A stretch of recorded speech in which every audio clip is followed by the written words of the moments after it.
भगवान श्री कृष्ण कहते हैं कि जो मनुष्य मुझे जान लेता है वह जन्म मरण के बंधनों से मुक्त हो जाता है। जो भाग्य में है वो भाग करे आएगा और जो भाग्य में नहीं है वह आकर भी भाग जाएगा। जैसे हवा के झोंके नाव को भटका देते हैं वैसे ही मनुष्य की इच्छाएं बुद्धि को भटका देती है। जो मनुष्य सुख और दुख में मान और अपमान में शांति रखता है वह मनुष्य मुझे बहुत प्रिय है। यह संसार मेरी ही माया है, यह संसार मुझसे ही उत्पन्न हुआ है, मैं ही इसका पालन पोषण करता हूँ और मैं ही इस दृष्टि का विनाश भी करता हूँ। मैं भूत वर्तमान और भविष्य के सभी प्राणियों को जानता हूँ लेकिन वास्तविकता में मुझे कोई नहीं जानता। मैं ऊष्मा देता हूँ, वर्षा करता हूँ और रोकता भी हूँ और मृत्यु भी मेरे लिए कुछ भी नहीं है और मेरे लिए न प्रिय। किंतु जो व्यक्ति के साथ मेरी पूजा करते हैं वो मेरे साथ है और मैं भी उनके साथ हूँ। भगवान की शक्ति मनुष्य के होश नाए और मन की गतिविधियों के माध्यम से सदा उसके साथ रहती है। समझदार व्यक्ति जब संबंध निभाना बंद कर देता है तो समझ लेना चाहिए उसके आत्मसम्मान को कहीं न कहीं ठेस जरूर पहुंची है। प्रेम सदैव माफी मांगना पसंद करता है और अहंकार सदैव माफी सुनना पसंद करता है। कर्म ही तुम्हारी पहचान है वरना एक नाम के यह हजारों इंसान है। अच्छे कर्म करने के बावजूद भी लोग केवल तुम्हारी बुरी बात ही याद रखेंगे। इसीलिए लोग क्या कहते हैं इस पर कभी ध्यान मत दो। जितना ही सके खामोश ही रहना अच्छा होता है क्योंकि सबसे ज्यादा गुनाह इंसान से उसकी जुबान ही करवाती है। किसी को धोखा देना एक पाप है जो किसी और के हाथों किसी दिन जरूर मिलेगा। एक अच्छी नजर वही है जो सिर्फ अपनी कमियों और दूसरों की गुणों को तलाश करती है। कभी उस व्यक्ति पर भरोसा मत करो जो वक्त के साथ अपना स्वभाव बदल लेता है। सबको अपना जीवन बदलने के लिए समय मिले परंतु समय बदलने के लिए दोबारा जीवन नहीं मिलता। जो होने वाला है वो तो होकर ही रहता है और जो होने नहीं वाला होता है वह कभी नहीं होता। ऐसा निश्चय जिनकी बुद्धि में होता है उन्हें चिंता कभी नहीं सताती। अच्छी नियत से किया गया काम कभी व्यर्थ नहीं जाता और उसका फल आपको मिलता है। जीवन में सबसे मोटी गलती वही होती है जिस गलती से हम सीख नहीं पाते हैं। तुम आज जो भी कर्म कर रहे हो उसका फल तुमको प्राप्त होगा और आज जो तुम्हारे पास है वह तुम्हारे द्वारा किए गए कर्मों का ही फल है। जो मनुष्य श्रद्धा भाव से मेरी पूजा करता है मैं उसे वह हर चीज देता हूँ जो उसके पास नहीं है और जो उसके पास है और मैं उसकी रक्षा भी करता हूँ। भगवान श्री कृष्ण कहते हैं सभी धर्मों का परित्याग करके तुम मेरी शरण में आ जाओ, मैं तुम्हें समस्त पापों से मुक्त कर दूंगा। कोई भी कारण हो, कोई भी बात हो, गुस्सा मत करो, जोर से मत बोलो, मन शांत रखो, विचार करो और फिर निर्णय लो। जब व्यक्ति का मन सही होता है तो उसका दिमाग भी सही तरह से काम करता है। श्री कृष्ण ने गीता में भी यह उपदेश दिया गया है कि मनुष्य को पहले खुद का आकलन करना चाहिए और खुद की क्षमता को जानना चाहिए क्योंकि मनुष्य को अपने आत्मज्ञान से अपने हृदय से अज्ञान के संदेह को अलग कर देना चाहिए। जब तक मनुष्य खुद के बारे में नहीं जानेगा तब तक उसका उद्धार नहीं हो सकता है। मनुष्य को खुद पर विश्वास करना चाहिए। श्रीमद् भगवत गीता में श्री कृष्ण ने उपदेश दिया कि हर मनुष्य को खुद पर पूरा भरोसा रखना चाहिए क्योंकि जो लोग खुद पर भरोसा करते हैं वह निश्चित ही सफलता प्राप्त करते हैं। वही इंसान जैसा विश्वास करता है वह वैसा ही बन जाता है। अच्छे कर्म करे और फल की कामना किए बिना ही कर्म करे। जो लोग कर्म नहीं करते और पहले से ही परिणाम के बारे में सोचते हैं ऐसे लोगों के लिए गीता का यह उपदेश बड़ी सीख देने वाला है। इसमें श्री कृष्ण ने कहा है कि इंसान को अपने निष्काम कर्म करते रहना चाहिए क्योंकि कर्म पर हमारा अधिकार होता है,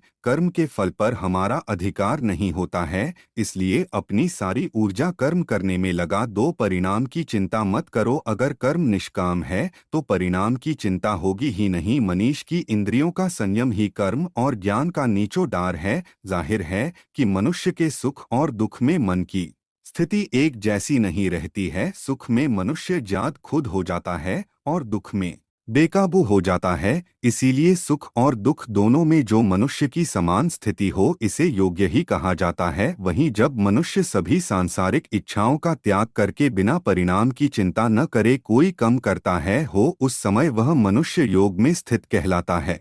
और जो मनुष्य मन को वश में कर लेता है उसका मन ही सबसे अच्छा मित्र बन जाता है।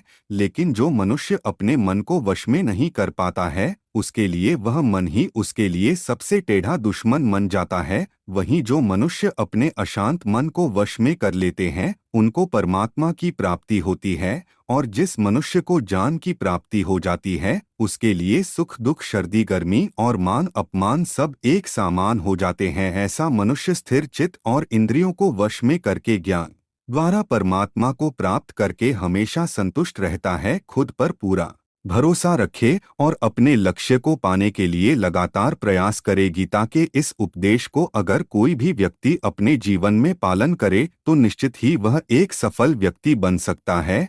जो लोग पूरे विश्वास के साथ लक्ष्य को पाने का प्रयास करते हैं, वे निश्चय ही अपने लक्ष्य को पा लेते हैं। लेकिन मनुष्य को अपने लक्ष्य को हासिल करने के लिए लगातार चिंतन और प्रयत्न करते रहना चाहिए। श्रीमद् भगवत गीता में भगवान श्री कृष्ण ने यह भी उपदेश दिया है कि सब एक ही भगवान की विभूतियां हैं। धीरे ही सही, लेकिन हमेशा आगे जाते रहो, क्योंकि एक समय के बाद रुका हुआ पानी भी खराब हो जाता है। दूसरों में हमेशा कमियां निकलते हैं हम लोग, लेकिन मजाल है कभी आईने में देखकर खुद के बारे में नहीं सोचते। भगवान पर भरोसा रखने वालों का बुरा समय भी अच्छे से निकल जाता है। जो व्यक्ति दूसरों को रुलाते हैं, एक दिन उन्हें खुद ही रोना पड़ता है। चित्त से देखे गए सपने अक्सर जरूर पूरे होते हैं। यदि तुम भलाई चाहते हो तो अपने मन का भेद किसी को मत दो, यह सबसे मोटा मंत्र है। हर छोटा बदलाव कामयाबी का हिस्सा होता है। जीवन आपको वह नहीं देता जो आप चाहते हैं, वह आपको वो देता है जो आप काम करते हैं। जिसको कुछ नहीं चाहिए उसको सब कुछ मिल जाता है। कभी नहीं करने से ज्यादा महान काम हर बार गिरने पर भी उठने की हिम्मत करता है।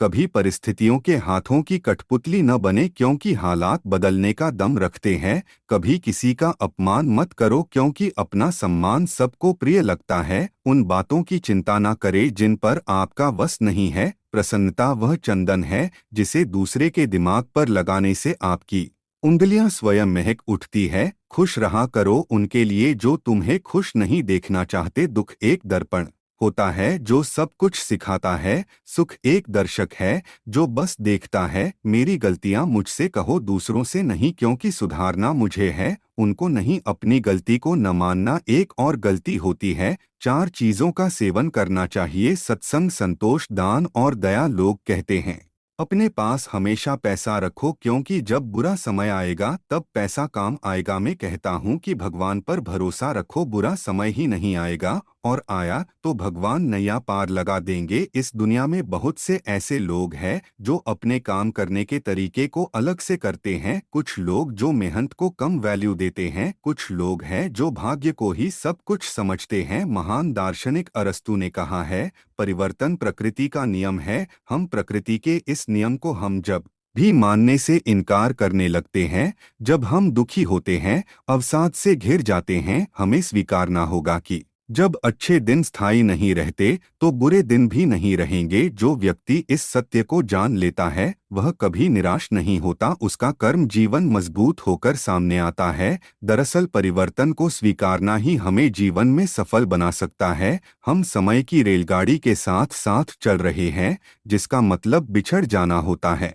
जीवन के सफल का वास्तविक आनंद हम तभी उठा सकते हैं जब हम समय के साथ चले, पुराने स्टेशनों, रीति रिवाजों और पुरानी अवधारणाओं को छोड़ते जाएं और नए स्टेशनों, समय के अनुकूल नवीनता को अपनाते जाएं। परिवर्तन है समय के साथ किसी भी वस्तु, विषय और विचार में भिन्नता आती है। मौसम बदलते हैं, मनुष्य की स्थितियां बदलती है। समय के साथ उत्तरोत्तर को ही विकास कहा जाता है। यदि हम विकास से मुंह चुराएंगे तो हमारा विकास नहीं हो सकता।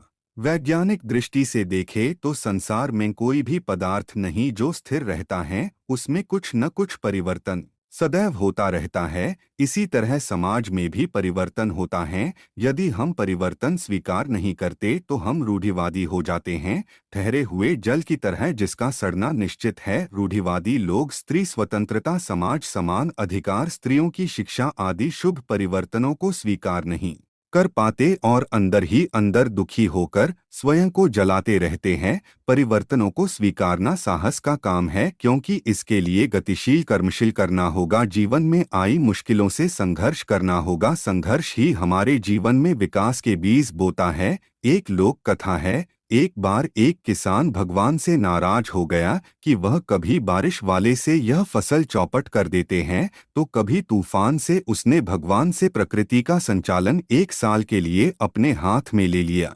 उसकी फसलों के लिए जितनी जरूरत थी किसान ने उतना पानी बरसाया, तूफान आने नहीं दिया। जब धूप की जरूरत हुए तो सूरज चमका दिया, उसने फसल के हर खतरे को रोक दिया। सचमुच गेहूं की फसल बहुत अच्छी हुए, बड़ी बड़ी बलियां लग गई, लेकिन जब फसल कटी गई तो पता चला कि बालियों के अंदर गेहूं के दाने तो थे ही नहीं। फिर किसान भगवान से बोला कि हे भगवान, यह आपने क्या किया? भगवान ने कहा, जो किया तुमने किया। बालियों में बीज इसीलिए नहीं आए क्योंकि पौधों को तुमने चुनौती दी ही नहीं। उनके पास कोई संकट नहीं था। गेहूं के पौधे संघर्ष की अपनी ताकत खो चुके थे, ऐसे में उनकी सृजनात्मक भी खो चुकी थी। इसी तरह हमारे जीवन में जो प्रीत परिस्थितियां आती है वे ही हमारे विकास और सृजनात्मक में सहायक बनती है। बस हमें बिना आप खोए उनसे संघर्ष करना चाहिए। अगर हम यह चाहते हैं कि हमारे जीवन में अच्छा ही घटित होता रहे और बुरा कुछ भी न हो, तो यह अच्छा भी बुरा लगने लगेगा। जीवन में सुख और दुख दोनों ही आते हैं। हम हमेशा मीठा ही खाते रहे तो उससे ऊब जाएंगे, लेकिन नमकीन खाने के बाद मीठा खाएंगे तो वह जायद स्वादिष्ट लगेगा। इसीलिए जीवन में आए परिवर्तनों को स्वीकारे और जीवन के स्वाद का पूरा आनंद ले। मनुष्य का जीवन मुख्य रूप से 2 मनोभाविक पर आधारित होता है, दुख और सुख। शेष सभी मनोभाव इन्हीं दिनों मूल भावों के अंतर्गत समाहित होते हैं, या कहा जा सकता है कि इन्हीं के विविध रूप होते हैं। मनुष्य के जीवन का सबसे आश्चर्यजनक पहलू यह है कि जब जमीन पर सुख आता है तक वह उसे अपना अच्छे कर्मों का फल मानता है। इससे ठीक विपरीत जब जीवन में दुख सुख कष्ट रोग शोक का आगमन होता है तब बड़ी सहजता से वह बोल देता है को भगवान न जाने क्यों न जाने किस बात का दंड दे रहे हैं। आपने महसूस किया होगा कि जो लोग अच्छे कर्म करते हैं वो परेशान रहते हैं, वहीं जो बुरे कर्म कर रहे होते हैं वो लोग खुशी से रह रहे होते हैं। अच्छे कर्म वाले परेशान होते हैं, आखिर उन्हें इतनी परीक्षा क्यों देनी पड़ रही है, जबकि जो अधर्म की राह में है वह खुश है और जिंदगी मौज में काट रहे हैं, प्रसार रहे हैं। अगर आपके मन में भी यह सवाल आया है तो आज हम आपको इसका जवाब देंगे। यह जवाब वह है जो भगवत गीता में लिखा है और श्री कृष्ण ने अर्जुन को दिया था। भागवत गीता में वर्णित कथा के अनुसार जब भी अर्जुन के मन में कोई दुविधा होती थी तो वे श्री कृष्ण के पास पहुंच जाते थे। एक बार की बात है, अर्जुन भगवान श्री कृष्ण के समीप आकर कहा कि वह दुविधा में है और इसका जवाब वे कृष्ण से चाहते हैं। श्री कृष्ण ने पूछा, क्या सवाल है? अर्जुन ने यह कहा, मुझे जानना है कि अच्छे लोगों के साथ हमेशा बुरा ही क्यों होता है, वही बुरे लोग खुशहाल देखते हैं। अर्जुन के मुंह से ऐसी बात सुनकर श्री कृष्ण मुस्कुराए और कहा, मनुष्य ऐसा सोचता है और महसूस करता है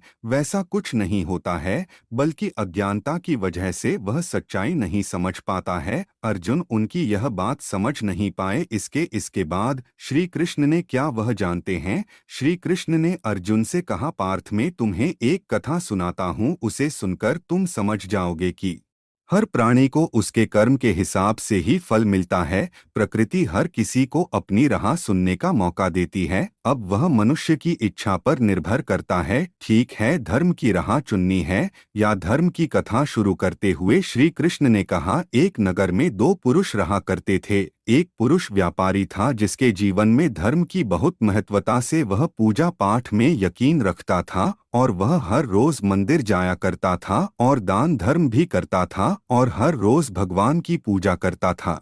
वही दूसरा पुरुष बिल्कुल विपरीत था, वह हर रोज मंदिर तो जाता था लेकिन पूजा करने नहीं बल्कि मंदिर के बाहर से जूता चप्पल चुराने। उसे दान और धर्म से कोई लेना देना नहीं था। समय बीतता गया और एक दिन बहुत जोर की वर्षा हो रही थी। इस वजह से मंदिर में पुजारी के अलावा कोई नहीं था। यह बात जब दूसरे पुरुष को पता चली तो उसने कहा कि यह सही मौका है मंदिर से धन चुराने का। पंडित से नजर बचाकर उसने मंदिर का सारा धन चुरा लिया। उसी समय धर्म कर्म पर विश्वास रखने वाला व्यक्ति भी मंदिर पहुंचा। दुर्भाग्य से मंदिर के पुजारी ने उसी व्यक्ति को कर समझ लिया और चिल्लाने लगे। वहां लोग इकट्ठा हो गए और वह बहुत मारा। किसी तरह वह बचते बचाते वहां से निकला तो दुर्भाग्य से उसका साथ वहां भी नहीं छोड़ा। मंदिर के बाहर वह एक गाड़ी से टकरा गया और घायल हो गया। फिर वह व्यापारी लंगड़ाते हुए घर आने लगा तो रास्ते में उसकी मुलाकात उसे व्यक्ति से हुई जिसने मंदिर में से धन चुराया था। उसे व्यक्ति ने कहा कि आज तो मेरी किस्मत चमक गई, एक साथ इतना सारा धन मिल गया। यह सब देखकर उसे बहुत बुरा लगा और उसने अपने घर से सारी भगवान की तस्वीर निकाल दी। कुछ सालों बाद दोनों पुरुषों के ही मृत्यु हो गई। करने के बाद जब दोनों यमराज की सभा में पहुंचे और भले पुरुष ने दूसरे व्यक्ति को देखा तो उसे बहुत गुस्सा आया। उसने क्रोधित होकर यमराज से पूछ लिया, मैं तो हमेशा अच्छे कर्म करता था, दान पान में विश्वास रखता था, उसके बदले जीवन भर मुझे अपमान और दर्द मिला और इस व्यक्ति को नोटों से भारी पोटली, आखिर ऐसा भेदभाव क्यों? इस बात पर यमराज ने कहा, पुत्र तुम गलत समझ रहे हो। जिस दिन तुम्हारी कॉलेज से टक्कर हुई थी वह दिन तुम्हारे लिए आखिरी था, परंतु तुम्हारे अच्छे कर्मों की वजह से तुम्हारी चोट एक छोटी चोट में बदल गई। तुम इस दुष्ट व्यक्ति के बारे में जानना चाहते हो तो दरअसल इसके भाग्य में राजयोग था, मगर इसके कर्म और धर्म की वजह से वह एक छोटी सी धन की पोटली में बदल गया। कथा सुनने के बाद श्री कृष्ण अर्जुन से कहते हैं, पार्थ क्या तुम्हें तुम्हारे सवाल का जवाब मिल गया? ऐसा सोचना कि भगवान तुम्हारे कर्मों को नजरअंदाज कर रहे हैं, यह बिल्कुल भी सत्य नहीं है। भगवान हमें कब क्या किस रूप में तेरा है मनुष्य को समझ में नहीं आता, मगर आप अच्छे कर्म करते रहे तो भगवान की कृपा हमेशा बनी रहती है। इसलिए अपने अच्छे कर्मों को बदलना नहीं चाहिए क्योंकि उसका फल हमें इसी जीवन में मिलता है। इसलिए मनुष्य का फर्ज है कि वह हमेशा अच्छे कर्म करते रहे, क्योंकि श्री कृष्ण ने गीता में भी बताया है कि किसी के द्वारा किया गया कर्म कभी भी बेकार नहीं जाता है, चाहे वह अच्छा हो या बुरा। संसार श्री राम को मर्यादा पुरुषोत्तम कहता है, यानी श्री राम मर्यादाओं का पालन वाले उत्तम और श्रेष्ठ पुरुष मन चाहते हैं। कहते हैं श्री राम ने मानसिक, शारीरिक, भावनात्मक सहित हर तरह के कष्ट सहे, लेकिन जीवन में कभी भी मर्यादा का उल्लंघन नहीं किया। उन्होंने पूरी निष्ठा से हर कीमत पर धर्म की रक्षा की। अगर ऐसा है तो क्या कारण है कि श्री राम के आचरण पर भी कई प्रश्न उठते रहे? क्या सचमुच मर्यादा पुरुषोत्तम श्री राम ने कभी मर्यादा का कभी उल्लंघन नहीं किया? यह संभावना है कि धर्म रक्षक श्री राम से कोई अधर्म हुआ हो या उन्होंने किसी के साथ पक्षपात या अन्याय किया हो। क्या राम पर किसी वर्ग विशेष के साथ भेदभाव करने का आरोप भी है? ऐसे प्रश्न उठने से पता चलता है कि लोग राम कथा पर आंख बंद करके विश्वास नहीं करते, बल्कि वह राम को अवतार मनाने के बावजूद उन्हें एक राजा की दृष्टि से भी देखते हैं। एक ऐसे राजा जिनका आचरण सवालों और संदेहों के घेरों से ऊपर नहीं है। लेकिन वास्तव में एक राम राज्य एक अवधारणा है, एक स्थिति है जो यह समझता है कि राजा राम का आचरण इतना शुद्ध, निष्ठापूर्ण और धर्म अनुसार था कि उनकी प्रजा को दुख, दरिद्रता और रोग, असमय कष्ट, मृत्यु जैसे छू भी नहीं पाते थे। लेकिन राम के आचरण पर अंगुली तब उठी जब एक दिन आचरण एक ब्रह्मांड रोता बिलख एक उनके राज दरबार में आ पहुंचा। श्री राम ने ब्रह्मांड से उसके रोने का कारण पूछा तो उसने बताया कि उसके 13 वर्ष के पुत्र की आकस्मिक मृत्यु हो चुकी थी। यह राम के राज्य में अनोखी और असंभव घटना थी, क्योंकि राम राज्य में तो इस तरह का कष्ट किसी को भी नहीं हो सकता था। दुखी ब्राह्मण ने राम पर आरोप लगाया कि उनके राज्य में धर्म की हानि हुई है और उसी के चलते उसके पुत्र की असमय मृत्यु हो गई। ब्राह्मण कहता है कि राज्य में धर्म की अपेक्षा और अधर्म का प्रसार होने का फल प्रजा को भुगतना पड़ रहा है और उसे पाप का छठा भाग राजा के हिस्सा में आता है। इसलिए राज्य में होने वाले पाप के राजा राम उत्तरदायी है।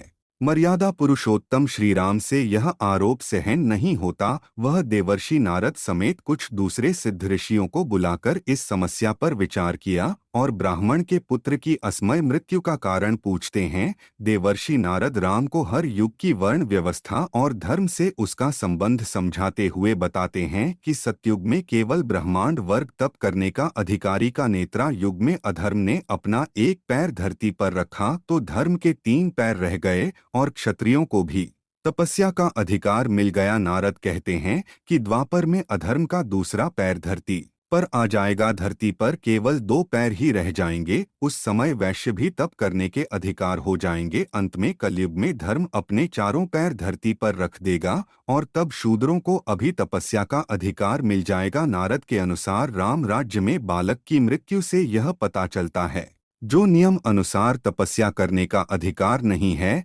क्योंकि नेत्रा में तपस्या करने का अधिकार केवल ब्राह्मण और क्षत्रियों को ही है। इसलिए इनके अलावा कोई दूसरा व्यक्ति तपस्या करता है तो वह अधर्म माना जाता है और उसके प्रभाव में राजा को एशियास और पाप का भागी बनना पड़ेगा। इसलिए ऐसा अधर्म रोकने का नैतिक दायित्व राजा राम का है। नारद सुझाव देते हैं कि राम अपने राज्य का दौरा कर तुरंत उसे व्यक्ति को खोजें। राजा उस अज्ञात दुष्कर्म को दंड देने के ये इरादे से अस्त्र शस्त्र लेकर निकल पड़े हैं। आखिर में वह दक्षिण के शेष पर्वत के पास पहुंचते हैं। वहां एक सरोवर पास सिर नीचे लटकाए एक तापस मिल जाता है। राम उसका परिचय, जाति और तपस्या करने का कारण पूछते हैं। तापस कहता है, श्री राम, मेरा नाम संभुक है, मैं शूद्र जाति का हूँ, लेकिन तपोबल से सशर देवलोक जाना चाहता हूँ। शंभुक के इतना कहते ही श्री राम ने तलवार निकाली और शंभुक का सिर धड़ से अलग कर दिया। देवलोक से फूलों की वर्षा हुए और देवताओं ने राम के इस धर्म सम्मत कार्य से प्रसन्न होकर उन्हें वरदान मांगने को कहा। राम ने देवताओं से ब्राह्मण के पुत्र को दोबारा जीवित करने को कहा तो देवताओं ने शासर्ष उनकी बात मान ली। ब्राह्मण का पुत्र जीवित हो उठा। इससे पता लगता है कि देवताओं ने श्री राम के हाथों शंभू की हत्या का पूरा समर्थन किया। शंभू की कहानी तो यहाँ समाप्त हो जाती है, लेकिन श्री राम पर जाति भेदभाव का आरोप इस घटना के हजारों वर्षों बाद आज भी लगता है। शंभू की घटना से उपजे कई प्रश्न। आज शंभू की निर्मम हत्या अधर्म नहीं है? क्या शंभू की हत्या में राम में जल्दीबाजी दिखाई? क्या राम की अधीरता को मर्यादा को उल्लंघन माना जा सकता हुआ? आजीवन धर्म की रक्षा करने वाले राम क्या धर्म अधर्म का भेद भूल बैठे थे? निम्न जाति के व्यक्ति को तपस्या से वंचित रखकर श्री राम ने क्या पाया? क्या देवत्व यानी भगवत प्राप्ति के अधिकार को ब्राह्मण और क्षत्रिय तक सीमित रहना सही था? इन सवालों के जवाब की आड़ में राम को अधर्वा की हजारों वर्ष पहले की है। समय और स्थान के साथ सामाजिक संरचना और सही गलत के मानदंड बदलते रहते हैं। इतिहास साक्षी है कि परिवर्तन का चक्र ही सृष्टि को गति देता। जो समाज परिवर्तन से दूर भागता है या जो सभ्यता बदलाव को अपनाने में संकोच करती है, वह खुद मिट जाती है या उसे मिटा दिया जाता है। त्रेता युग के बाद द्वापर और उसके बाद अब कलयुग चल रहा है। कलयुग में त्रेता युग की घटना का विश्लेषण करना जितना सही है, प्राचीन काल के कर्मों की आज की कसौटी पर परखना कितना उचित है, अतीत को वर्तमान के चश्मे से देखना कितना तर्कसंगत है। भगवान का अवतार माने जाने वाली श्री राम को गलत बताकर कहीं हम निजी मत को नहीं थोपना चाहते। धर्म अधर्म पर निर्णय सुनाने से पहले क्या हमें पूरा विश्वास है कि युग बदलने के साथ धर्म अधर्म की परिभाषाएं नहीं बदलती? कहीं ऐसा तो नहीं कि श्री राम को जातिगत भेदभाव करने वाला था, दलित विरोधी बताकर हम निजी स्वास्थ्य पूरा करना चाहते हैं? मित्रों, आपने भक्त धन्ना का नाम तो जानते ही होंगे। भक्त धन्ना का जन्म मुंबई के पास दुआन गांव में एक जाट घराने में हुआ। आपके माता पिता कृषि और पशुपालन करके अपना जीवन यापन करते थे। वह बहुत निर्धन थे। जैसे ही धन्ना बूढ़ा हुआ, उसे भी पशु चराने के काम में लगा दिया। वह प्रतिदिन पशु चराने जाया करता था। गांव के बाहर ही कच्चे तालाब के किनारे एक ठाकुर द्वार था जिसमें बहुत सारी ठाकुरों की मूर्ति रखी हुई थी। लोग प्रतिदिन आकर वहां माथा टेकते थे और भेंट अर्पण करते। धन्ना पंडितों को ठाकुर की पूजा करते, स्नान करवाते। वह घटिया बजाते देखता। अल्प बुद्धि का होने के कारण वह समझ न पाता। एक दिन उसके मन में आया कि देखते हैं कि क्या है। उसने एक दिन पंडित से पूछ ही लिया कि आप मूर्तियों में बैठकर क्या करते हैं? पंडित ने कहा, ठाकुर जी की सेवा करता हूँ। जिनसे की मनोकामनाएं पूर्ण होती है। धन्य ने कहा, यह ठाकुर मुझे भी दे दो। उससे छुटकारा पाने के लिए पंडित ने कपड़े में पत्थर लपेट कर दे दिया। घर जाकर धन्य में पत्थर को ठाकुर समझकर स्नान कराया और भोग लगाने के लिए कहा। उसने ठाकुर के आगे बहुत मिन्नत की। धन्य ने कसम खाई कि ठाकुर जी, आप नहीं खाएंगे तो मैं भी भूखा ही रहूंगा।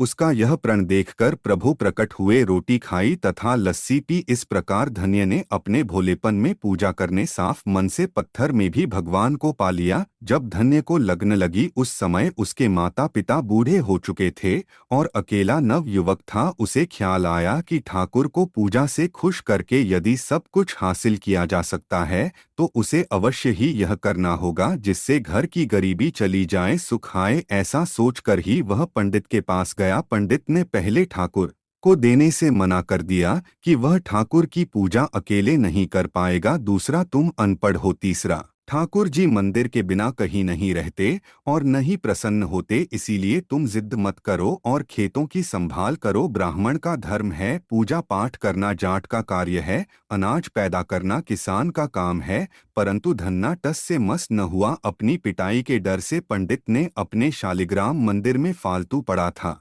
उठाकर धन्य को दे दिया, पर पूजा पाठ की विधि भी बता दी। पूरी रात धन्य को नींद न आई। वह पूरी रात सोचता रहा कि ठाकुर को कैसे प्रसन्न करेगा, उसने क्या मांगेगा। सुबह उठकर अपने नहाने के बाद ठाकुर जी को स्नान कराया। भक्ति भाव से बैठकर रस रड़की वह रोटी पकाई। उसने प्रार्थना की है, प्रभु भोग लगाओ, मुझ गरीब के पास रोटी लस्सी और मक्खन ही है और कुछ नहीं। जब और चीजें दोगे तब आपके आगे रख दूंगा। तब बैठा ठाकुर जी को देखता रहा, अब पत्थर भोजन कैसे करे। पंडित तो भोग का बहाना लगाकर सारी घर ले जाता था, पर भले बालक को इस बात का कहाँ नान था। व्याकुल होकर कहने लगा कि क्या आप जाट का प्रसाद नहीं खाते दादा, तो इतनी देर नहीं लगाते थे। यदि आज आपने प्रसाद ना खाया तो मैं मर जाऊंगा, लेकिन आपके बगैर नहीं खाऊंगा। प्रभु जानते थे कि यह मेरा निर्मल भक्त है, छल कपट नहीं जानता। अब तो प्रकट होना ही पड़ेगा। 1 घंटा बीतने के बाद धन्ना क्या देखा है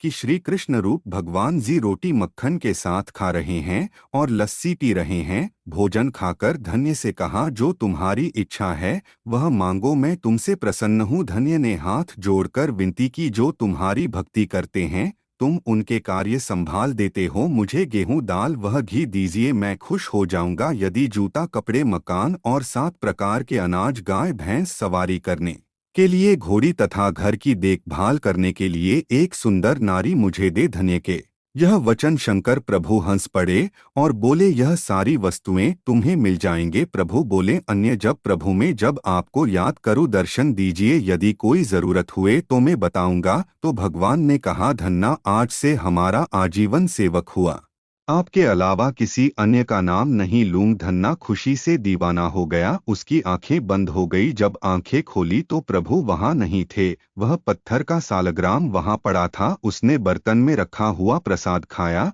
और जिससे उसे 3 लोकों का ज्ञान हो गया। प्रभु के दर्शन देने के कुछ समय पश्चात धन्य के घर सारी खुशियां आ गई। एक अच्छे घर में उसकी शादी हो गई। उसके बिना बोए खेतों में फसल लहरा गई। उसने जो प्रभु से मांगा था उसे वह सब कुछ मिल गया।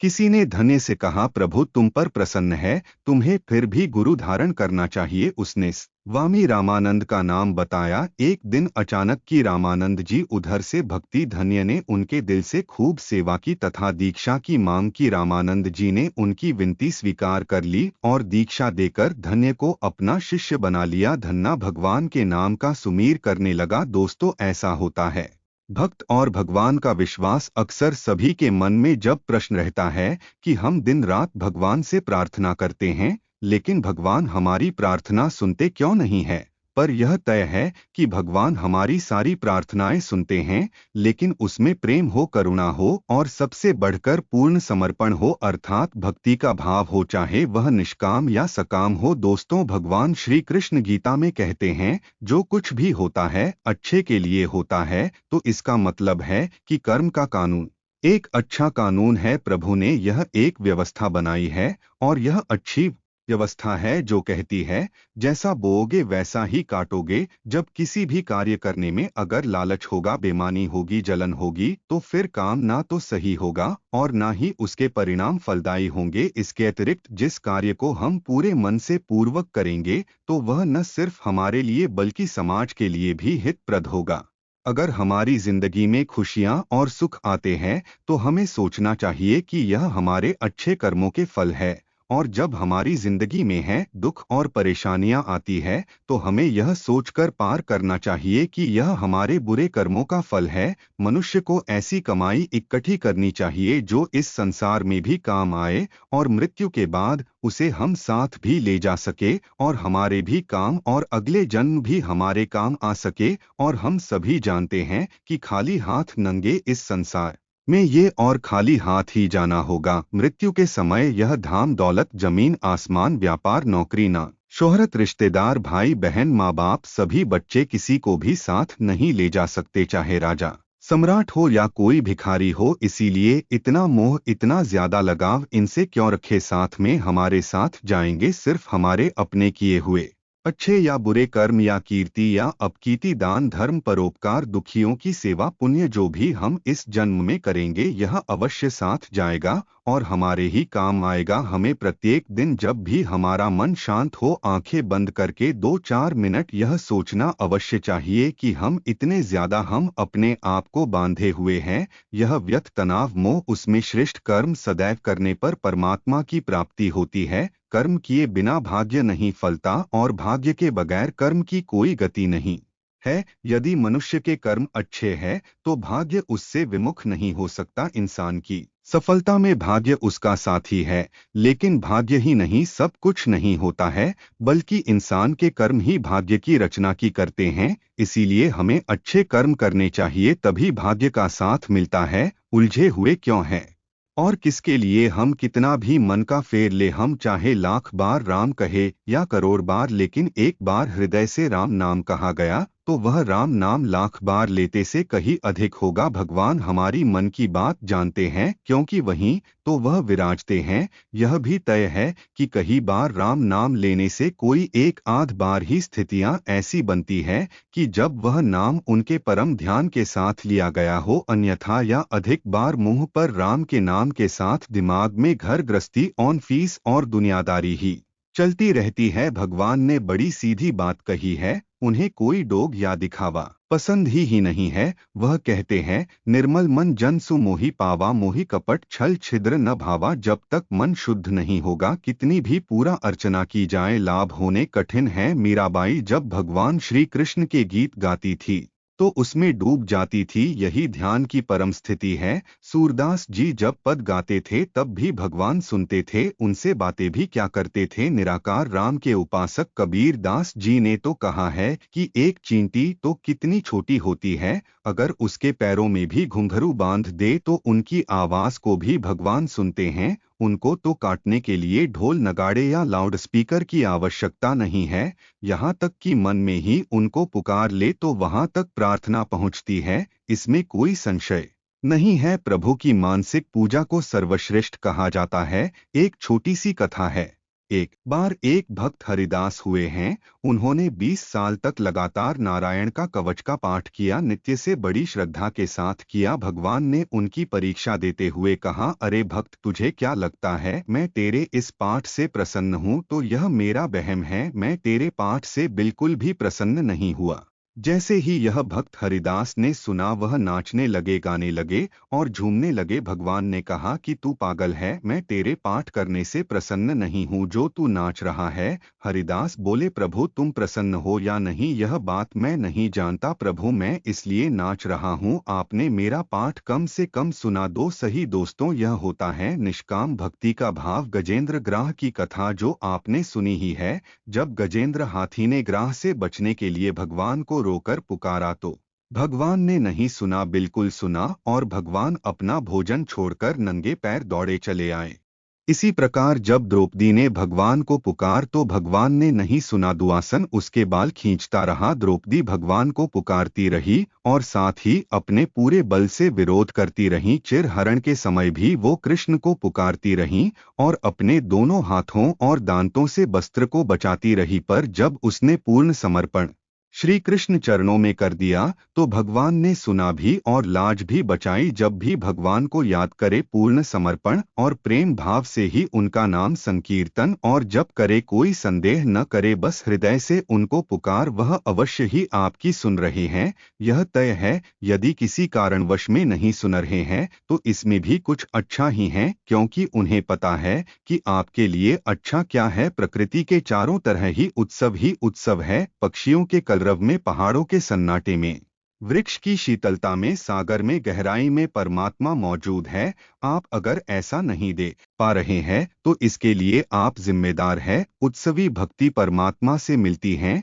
शास्त्र की बुद्धि विलासी चर्चाओं में वह नहीं है, वह भाव विभोर होकर बात नाचता है, तभी भगवान प्रकट होते हैं। भक्ति में अद्भुत शक्ति होती है। यह भक्ति भगवान की भी प्रभावित करता है और भक्त को गले लगाने के लिए भक्त को मजबूर कर देती है। सच्चे मन से की जाने वाली भक्ति कभी निष्फल नहीं जाती। भगवान उसकी अवश्य सुनता है जो उन्हें साफ मन से याद करते हैं। जब तक हृदय की वीणा नहीं बजेगी तब तक पर आत्मा को समझ नहीं पाएगा। धर्म तर्क वितर्क का समय नहीं है। कैसे भोगी अपनी या मिटाने में उलझा रहता है, वैसे ही विवाद बुद्धि ही उलझे रहते हैं। अंत में दोनों झुक जाते हैं, क्योंकि भगवान हृदय में नहीं है। परमात्मा इतना छोटा नहीं है कि उसे बुद्धि बाधा जाए, इसीलिए परमात्मा की कोई परिभाषा नहीं है। भक्ति प्यास की तरह ही है। जब धरती भीषण गर्मी प्यास से तड़पने लगती है तभी बादल उसकी प्यास बुझने के लिए बरसता है। भीतर विरह की अग्नि जलेगी तभी प्रभु की करुणा बरसेगी। छोटा शिशु जब पालने पर रोता है तो माँ सहज ही दौड़ी चली आती है। इसी तरह भक्त के भजन में ऐसी ताकत होती है कि भगवान अपने को रोक नहीं सकते। आखिर सारे भजन को तड़पते भक्त के आंसुओं की ही झलक है। जिस दिन भक्ति खो गई समझो धर्म भी खो गया। भक्ति है तो भगवान है, उनका भक्त भी भक्ति के हटने पर धर्म कट्टर सिद्धांत के संपूत में बंद हो जाता है और मजहबी उन्माद बनकर सामाजिक समरसता को भंग कर सकता है। परमात्मा को तभी जाना जा सकता है जब भक्ति का आनंद आंसू बनकर झरने लगता है। जैसे घर में रोज झाड़ू बर्ता लगाई जाती है, घर साफ रहता है, अन्यथा कचरे से घर गंदा होता रहता है। इसी प्रकार व्यक्ति के मन में संसार की वस्तुओं को देखकर काम क्रोध लोभ ईर्ष्या अभिमान जैसे दोषों को कचरा रोज बिना जाता है। यदि आप अपने मन की शुद्धि नहीं करेंगे तो यह कचरा धीरे धीरे बढ़ता जाएगा और एक दिन सारी शांति भंग कर देगा। आनंद उत्साह निर्भयता प्रेम सेवा दया जैसे गुण यह कचरा दबा देगा। आज सारे संसार की लगभग यही स्थिति है। लोग इस कचरे की शुद्धि नहीं करते, यानी भगवान की भक्ति नहीं करते, उपासना नहीं करते। इसके लिए यह भी समझना होगा कि वास्तव में भगवान का सही स्वरूप क्या है। मधुमक्खी यदि प्लास्टिक के फूलों पर बैठ तो उसे वहां से रस नहीं मिलता। इस दृष्टांत के अनुसार अगर आप भगवान की पूजा बिना भक्ति और श्रद्धा से कर रहे हैं तो सोचिए वह लाभ कैसे मिलेगा। वो भगवान की पूजा उपासना करने से मिल सकता है। इसीलिए असली भगवान को पहचाने, अपने अंदर गुण को उत्तम संस्कारों को स्थापना करे। अग्नि चाहे दीपक की हो या चिराग की हो या फिर मोमबत्ती की हो, इसकी लौ के दो ही कार्य है, जलना और प्रकाश करना। यह हमारे विवेक के ऊपर निर्भर करता है कि हम इसका कहाँ उपयोग करें। कोई भी कर्मों का फल प्राप्त किए बिना मुक्त नहीं हो सकता। कर्म के आगे किसी का जोर तथा रिश्वत भी नहीं चलती। कर्म एक स्वतंत्र सत्ता है और जीव को प्राणी को कर्म करने का स्वतंत्र हक है और कर्म फल भी कर्म प्रभाव से प्राप्त होता है। व्यक्ति जो करता है उसे वही मिलता है। अच्छे कर्म करता है तो अच्छा फल मिल जाता है, बुरे कर्म करता है तो बुरा फल मिल जाता है। पक्का हुआ आम कभी खराब नहीं हो सकता, वह सदैव मीठा ही रहता है। इसी प्रकार से अच्छे कर्म का फल हमेशा सुखदायी होता है। इसीलिए हमें सर्वदा अच्छे कर्म, श्रेष्ठ कर्म, उत्तम कर्म जिसमें आत्मा को सुख हो, आत्मा को मुक्ति हो, सर्वजन के लिए हितकारी हो, ऐसा श्रेष्ठ कर्म सदैव करना चाहिए। महावीर इस संदर्भ में कहते हैं कि आत्मा स्वयं करता है, स्वयं भोगता है। आत्मा स्वयं मित्र और स्वयं शत्रु है। इस बात को कर्म योगी श्री कृष्ण कहते हैं कि कर्म करते जाओ, फल की इच्छा न करो, अच्छे बुरे कर्मों का फल तुम्हें स्वयं ही मिलेगा। इस बात पर भगवान बुद्ध कहते हैं कि अच्छे कर्मों का, अच्छे कर्म का फल अच्छा होता है और बुरे कर्मों का फल बुरा ही होता है। अगर व्यावहारिक दृष्टि से भी मनुष्य मदिरा पीने का कर्म करता है तो मदिरा पीने का परिणाम उसे मिलता है। इसके विपरीत जब कोई व्यक्ति शहद पीने का कर्म करता है तो उसकी जुआ मीठी हो जाती है। ठीक इसी प्रकार से कर्मों का सब अपना स्वभाव है, वह अपने कार्य अनुसार क्रमानुसार अपना स्वभाव त्याग के उन्होंने कहा है कि बुरे कर्मों का त्याग करना चाहिए तथा अच्छे कर्म सदैव करने चाहिए। अच्छे कर्म करने पर भी अभिमान नहीं रखना चाहिए। उन्होंने कहा है कि निरपेक्ष भाव से अच्छे कर्म और भाग्य दोनों ही एक दूसरे से पूरक है। कर्म किए बिना भाग्य नहीं फलता और भाग्य के बगैर कर्म की कोई गति नहीं है। यदि मनुष्य के कर्म अच्छे हैं तो भाग्य उससे भिन्न नहीं हो सकता। इसके विपरीत भाग्य बलवान है और कर्म अनुकूल नहीं है, इसलिए भाग्य भी उसका अधिक साथ नहीं देता है। चाणक्य के अनुसार कुछ लोग कहते हैं कि जब भाग्य ही सब कुछ है तो फिर मेहनत करना बेकार है। वही यह अगर भाग्य में लिखा हो कि कोशिश करने पर ही मिलेगा, तब क्या करोगे। सिर्फ भाग्य के भरोसे बैठे रहने वालों को कुछ नहीं मिलता, बल्कि जो कर्म करते हैं भाग्य उनके साथ देता है।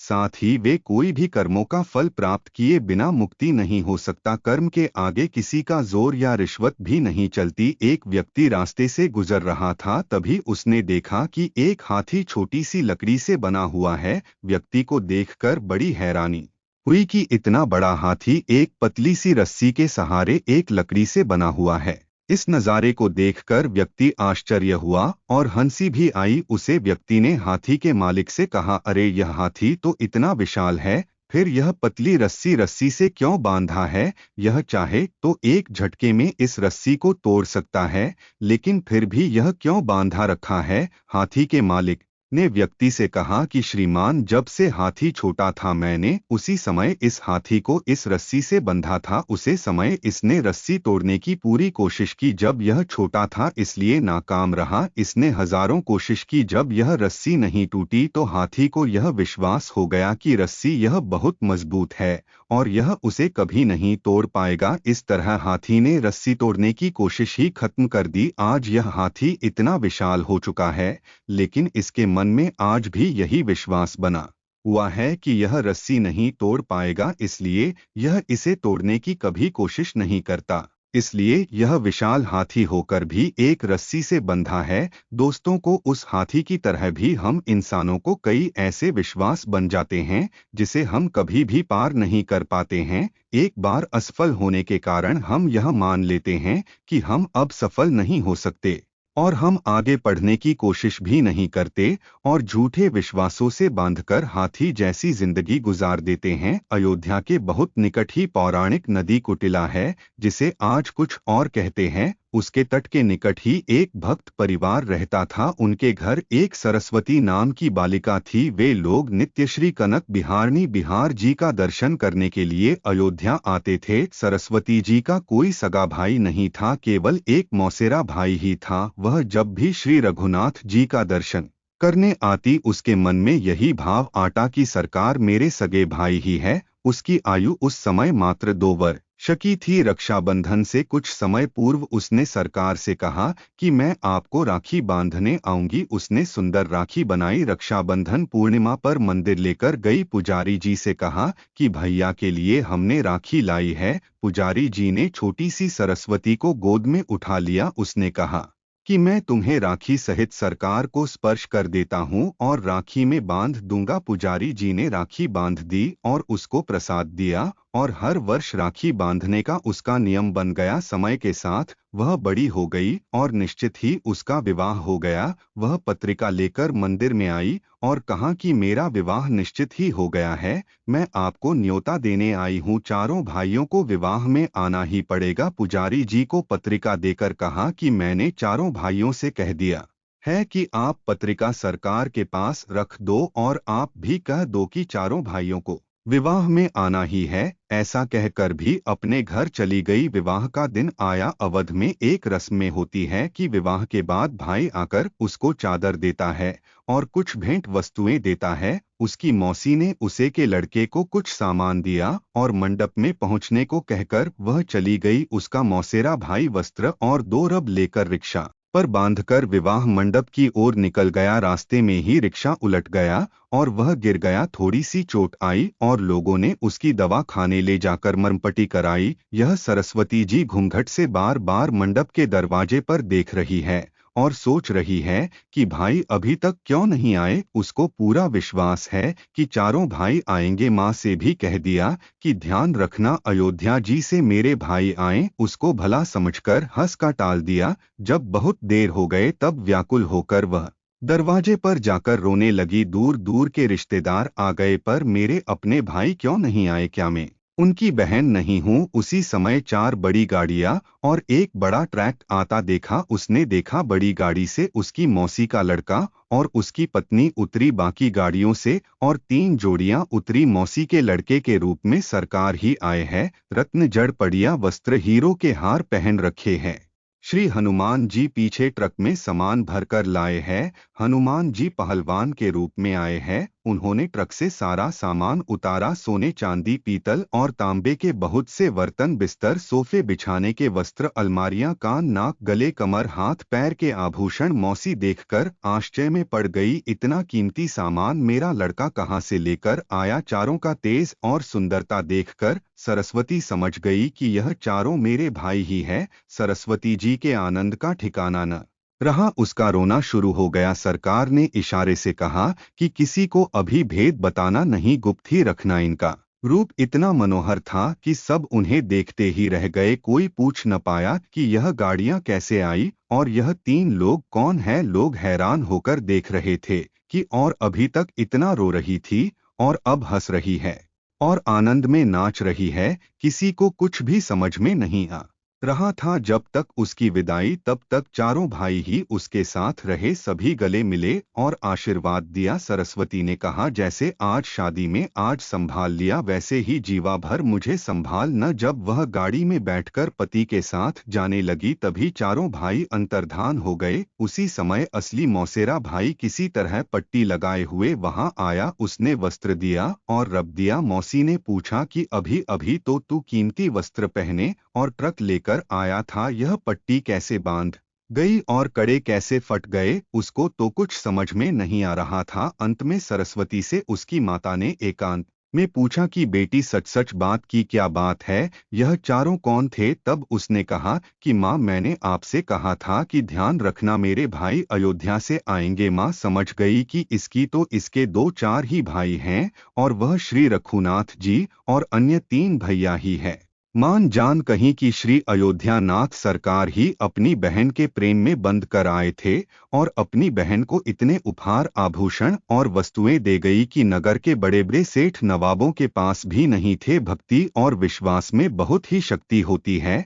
आप अपने आराध्य में विश्वास तो करके देखिए, फिर सब ठीक होगा। भगवान इसको सब कुछ देते हैं जो भक्ति में मांग को महत्व नहीं देता है। भगवान चाहते हैं कि उसके पास कुछ भी नहीं है और जिसने कभी उनसे कुछ मांगा ही नहीं उसे ही पहले सब कुछ दे। भगवान से जो भी कुछ मांगे तो अनुशासन के साथ मांगे। आपके पास सब कुछ है तो आप अपने लिए नहीं औरों के लिए मांग कर देखिए, फिर देखिए भगवान आपके बिन मांगे ही सब कुछ दे देंगे। इस संसार में जीवन जीने का सबसे समझदारी भरा तारीख है हमेशा भक्ति की व्यवस्था में रहना। हालांकि ज्यादातर विचार से लोग मेरी बात से सहमत नहीं होंगे, क्योंकि कथित भक्त अक्सर इस धरती के सबसे बड़े मूर्ख नजर आते हैं। एक कारण तो यह है कि लोग भक्त होने का ढोंग और दावा करते हैं, वह वास्तव में भक्त है नहीं, वे बस जबरदस्त प्रशंसक है। उन्हें आप बस फैन के रूप में देख सकते हैं, लेकिन आमतौर पर उन्हें भक्त की तरह समझ लिया जाता है। उसने कभी किसी की पूजा भी न की हो फिर भी वह भक्त हो सकता है। वह उसे व्यवस्था तक ध्यान पूजा के जरिए पहुंचा हो लेकिन वह हरदम लगा हुआ है तो वह भक्त है। भक्त होने का मतलब प्रशंसक या फैन होना नहीं है। भक्त तो सभी कारणों से परे होता है। भक्ति एक ऐसी दुनिया में होता है जहाँ कुछ भी सही या गलत नहीं है। यहाँ पर कोई भी पसंद या नापसंद नहीं है। भक्ति वह तरीका है जो आपको उस दुनिया में आसानी से ले जाता है। भक्ति प्रेम भी नहीं है। प्रेम तो एक फूल की तरह होता है। फूल एक सुंदर होता है, फूल एक सुगंधित होता है, लेकिन मौसम के साथ वह मुरझा जाता है।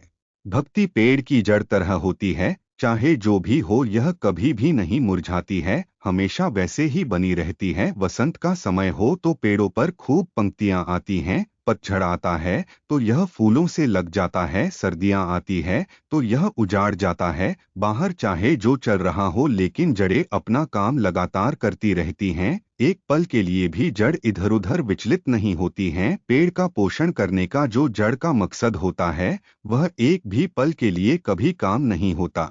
भले ही उसके सतह पर कैसे भी बदलाव हो रहे हो, चढ़े कभी ऐसा नहीं सोचती अरे कोई पत्ती ही नहीं बची तो अब मैं क्यों काम करूं। कोई फूल नहीं है, अब कोई फल भी नहीं आ रहा तो मैं काम क्यों करूं। ऐसा नहीं होता है।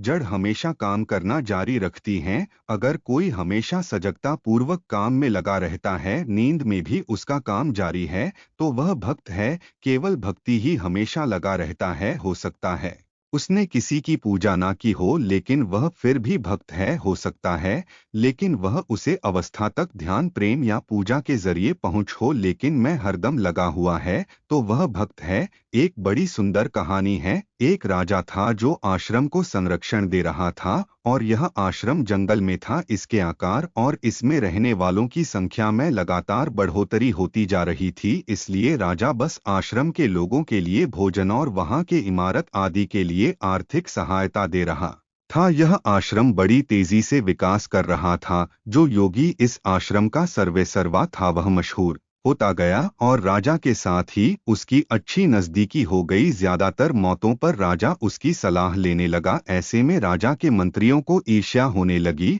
और वह असुरक्षित महसूस करने लगे। एक दिन उन्होंने राजा से बात की है, राजन, राजकोष से आप इस आश्रम के लिए इतना पैसा दे रहे हैं, आप जाकर वहां देखिए तो सब लोग अच्छे खाते पीते नजर आ रहे हैं। वह आध्यात्मिक लगता ही नहीं। राजा को भी लगा कि वह अपना पैसा बर्बाद तो नहीं कर रहा है, लेकिन दूसरी ओर योगी के प्रति उसके मन में बहुत सम्मान था। राजा ने योगी को बुलाया और उससे कहा, मुझे आपके आश्रम के बारे में कुछ उल्टी सीधी बातें सुनने को मिली है। ऐसा लगता है कि वहां आध्यात्मिक से संबंधित कोई काम नहीं हो रहा है।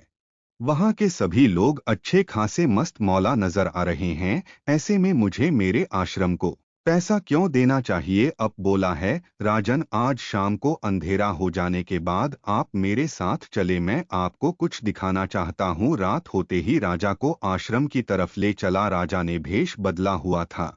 सबसे पहले वे राजा के मुख्यमंत्री के घर पहुंचे। दोनों चोरी चुपके से उसके शयन कक्ष के पास पहुंचे। उन्होंने एक पार्टी पागल उठाया और उसे पर फेंक दिया। मंत्री चौंक कर उठा और गालियां देने लगा। वे दोनों वहां से भाग निकले। वे दोनों एक और शख्स के यहाँ गए जो आश्रम को पैसा न देने की वकालत कर रहा था। वह राजा का सेनापति था। दोनों ने उसके भी कम कक्ष में चका और एक पार्टी पानी उसे पर भी फेंक दिया। वह व्यक्ति और भी गंदी भाषा का उपयोग करने लगा। इसके बाद योगी राजा को आश्रम को लेकर गया। बहुत से सन्यासी सो रहे थे। भक्ति का अर्थ मंदिर जाकर राम राम कहना नहीं है। वह इंसान जो अपने एकमात्र लक्ष्य के प्रति एकाग्रचित है, वह जो भी काम कर रहा है उसमें वह पूरी तरह से समर्पित है, वही एक सच्चा भक्त है। उन्होंने एक सन्यासी पर पानी फेंका। वह चौंक कर उठा और उसके मुंह से निकला शिव शिव। फिर उन्होंने एक दूसरे सन्यासी पर इसी तरह से पानी फेंका और उसके भी मुंह से निकला है शंभो। योगी ने राजा को समझाया, महाराज, अंतर देखिए, यह लोग चाहे जागे हो या सोए हो, इनके मन में हमेशा भक्ति रहती है। आप खुद फर्क देख सकते हैं। तो भक्त ऐसे होते हैं। भक्त होने का यह कतई नहीं है कि दिन और रात पूजा ही करते रहे। भक्त वह है जो हमेशा लगा हुआ है, अपने मार्ग से एक पल के लिए भी विचलित नहीं होता है। वह ऐसा शख्स नहीं होता जो हर स्टेशन पर उतरता चढ़ता है। वह हमेशा अपने मार्ग पर होता है, वहां से दिखता नहीं है। अगर ऐसा नहीं है तो यात्रा बेवजह लंबी हो जाती है। भक्ति की शक्ति कुछ ऐसी है कि वह दृष्टि का सृजन कर सकती है। जिसे मैं भक्ति कहता हूँ उसकी गहराई ऐसी है कि यदि भगवान नहीं भी हो तो भी वह का सृजन कर सकती है, उसको उतार सकती है। भक्ति आती है तभी जीवन में गहराई आती है। भक्ति का अर्थ मंदिर जाकर राम राम कहना नहीं है। वह इंसान जो अपने एकमात्र लक्ष्य के प्रति एकाग्रचित है, वह जो भी काम कर रहा है उसमें वह पूरी तरह से समर्पित है, वही सच्चा भक्त है। वह भक्ति के लिए किसी देवता की आवश्यकता नहीं होती और वह भगवान मौजूद रहेंगे। भक्ति इसीलिए नहीं आई क्योंकि भगवान है, क्योंकि भक्ति है इसीलिए भगवान है। किसी से सच्चा प्रेम होना शुद्धता और दिव्यता का प्रतीक है। जो कुछ भी हुआ है उसमें तेरा कोई भी योगदान नहीं है, इसीलिए तुम्हारी सारी परेशानियां व्यर्थ है। हर चीज की शुरुआत मुझसे होती है और खत्म भी मुझ पर ही आकर होती है। इंद्रियों से मिलने वाला सुख सच्चा नहीं होता। इंद्रियों का सुख तुम्हें पहले अमृत की मिठास देगा लेकिन बाद में तुम्हारा विनाश कर देगा। भगवान श्री कृष्ण कहते हैं कि हे मानव, तुम अपने जीवन को सार्थक बना सकते हो, इसके लिए तुम्हें मेरी शरण में आना होगा। अगर तुम्हें मेरी बातें अटपटी लगती है तो तुम्हें अपने नजरिए को बदलने की जरूरत है। अभी तुम चीजों को इस तरह से नहीं देखते जिस तरह से मैं देखता हूँ। अगर एक बार तुमने मुझ पर विश्वास कर लिया हो तो तुम्हें जीवन में कभी निराश नहीं होने दूंगा। तुम्हें एक बार जो मुझ पर विश्वास कर लेता है उसका साथ में कभी नहीं भूलता। जो व्यक्ति मेरे लोगों के साथ धोखा करता है उसके लिए मैं सबसे बड़ा शत्रु हूँ। अगर किसी ने भी मेरे भक्त को एक बार भी धोखा दिया तो जन्मों जन्मों तक मैं उसका उद्धार नहीं करता हूँ। मैं हर दिल को एक मंदिर की तरह देखता हूँ। जो दिल जितना सुंदर होता है वह उतना ही अधिक ठहरता हूँ। श्री कृष्ण भगवान कहते ही कि इस दुनिया में तुम प्रेम सभी से करो लेकिन पूर्ण रूप विश्वास किसी पर भी मत करो। अगर तुमको भरोसा करना है तो परमात्मा पर करो। जब भी तुम किसी कार्य की शुरुआत करोगे तो स्वाभाविक रूप से तुमको असफलता मिल सकती है। कई बार तुम गिर भी सकते हो लेकिन इसका मतलब यह नहीं होना चाहिए कि तुम उस काम को करो ही नहीं। एक समय आएगा कि जब तुम परिपूर्ण हो जाएगा और तुम्हारे सभी काम सफल हो जाएंगे। इस काम में मैं हमेशा तुम्हारे साथ रहूंगा। मैं तुम्हारे हर कर्म में साथ दूंगा। तुम्हारा जो दिल करे वह करो लेकिन निर्ममता और सफलता के साथ, अहंकार के साथ नहीं। इस धरती पर आने के बाद आपका मुख्य उद्देश्य यहाँ से मुक्त होना है। केवल मनुष्य मुक्त हो सकता है जो कर्मों में अपने दृढ़ संकल्प के साथ स्थिर है और सुख दुख को समान रूप से सहन करता है। जो मनुष्य अपनी आत्मा की बात सुन सकता है वह मुझसे बात कर सकता है और देख सकता है। व्यक्ति मेरे हर चीज में देखता है और मेरे होने के एहसास को महसूस करता है, वह मेरा सच्चा भक्त है। ऐसे भक्तों से प्रेम है। ऐसा कोई नहीं है जिसका सदियों अस्तित्व है, नहीं ऐसा कोई है जिसका सदियों बाद अस्तित्व रहेगा। यहाँ कुछ भी स्थायी नहीं होता। मैं सभी के घरों में निवास करता हूँ। मेरी ऊर्जा सभी घरों में समान रूप से वितरित है। जो मुझे पहचान लेता है उसको मैं भक्ति रस प्रदान करता रहता हूँ। दुनिया का सबसे बड़ा पापी भी अगर समर्पण के साथ मेरी सच्ची उपासना करें तो मैं उसको भी शुद्ध कर देता हूँ। कुछ लोग अपने विवेक से मुझे अपना बनाते हैं, कुछ लोग ज्ञान से, कुछ लोग कर्म से, कुछ योग से। तुम मुझे किस रूप में प्राप्त करना चाहते हो यह पूरी तरह तुम्हारे ऊपर है। तो दोस्तों, उम्मीद है आज का वीडियो आपको बहुत पसंद आया होगा। तो कमेंट में मन से जय श्री राधे लिखकर जाना और ऐसे ही वीडियो पाने के लिए हमारे चैनल को सब्सक्राइब करें, वीडियो को लाइक करें और ज्यादा से ज्यादा शेयर करें। जय श्री राधे राधे दोस्तों।